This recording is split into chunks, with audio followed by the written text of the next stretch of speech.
So, ito ang pangalawang ano dol. Pangalawang gawa na ni Junes TV sa Madrid Cacao. So, dito ako naman gawing observation kung sa una dol for this dito gagawin kong isang linggo. At subukan po naman natin ang ating timpla kung gagana ba sa isang linggo. So, abang-abangan nyo lang talaga idol para may matuklasan kayo galing kay Junes TV. So, gumawa rin talaga ako ng ganito idol na paraan. Kasi mahilig talaga ako sa search sa Google o sa ating mga ka-farmers. Ano ang dapat gawin. Lalo na ngayon idol, maraming krisis na talaga. So, lalo na sa abono. Napakamahal talaga, lalo na po sa urea. So, kung makagawa tayo ng ganito na libre, so may mga 30% tayo na na pagkakataon o opportunity sa ating paggardening. So ito idol, papakita ko sa inyo ha. Ito. Parang ganun siya idol. So kung magbabad kayo idol, kung anong lagayan nyo, ito lang masasabi ko idol para may kayo, may guide kayo. Kung anong lagayan nyo idol, punuin nyo lang sa dahon. Tapos papunuin din niyo sa tubig. Tapos after that, ang tubig nito idol, lalong undi-undi siyang lumiit. So parang ganun siya. Tapos takpan niyo lang ng plastic.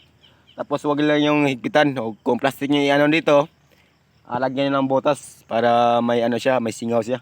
So ito naman, hindi ko naman ito hinigpitan. So ito ang mga pamaraan ni Junes TV na gusto kong i-share sa inyo. So abang-abangan nyo lang talaga idol ang mga naging update nito. Pag na proseso idol after 2 weeks. So yun po ang i-maintain ko na po sa So i-recommend ko naman din sa inyo. Maganda ba siya o hindi. So base sa akin idol sa ngayon, gusto ko talagang matuklasan ang mga iba't ibang pamamaraan. Kasi sa social media, sa Facebook natin, sa YouTube, may mga ka-farmers tayong gumagamit ng ganito. Sa nakita ko idol, may iba't ibang pamamaraan. So ito sa akin idol, gusto ko rin ding matuklasan ang mga pamamaraan talaga na sa kanila nakita natin at pwede natin baguhin. So parang doon siya idol, at yung mga ginagawa nila idol, susubukan rin natin. So dito natin matuklasan idol kung ano ang maganda, ano ang hindi.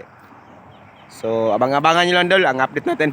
So sa ngayon idol, may papakita ko sa inyo itong tinatanim natin about ito sa Madrid Cacao.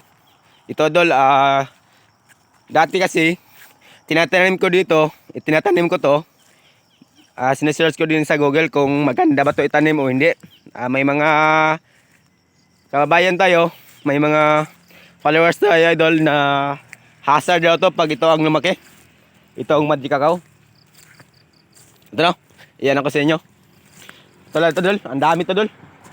So sinasadya ko talaga itong tinatanim noon. Kasi alam ko na magagamit talaga ito dol. Itong Madrid Cacao. So ang dami ito. Mula pa doon sa dulo dol. Ginagawa itong coral. Ayun, papunta yan doon. Tapos doon sa dulo meron din.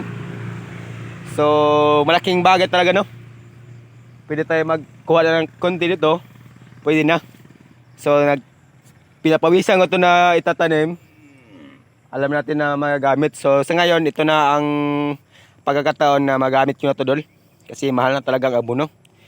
Kailangan talaga na gumawa tayo ng pre-organic fertilizer. So naka-advantage na nito.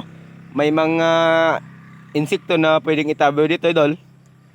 So para lang talaga. Yan lang pang masasabi natin. Maraming salamat kaibigan.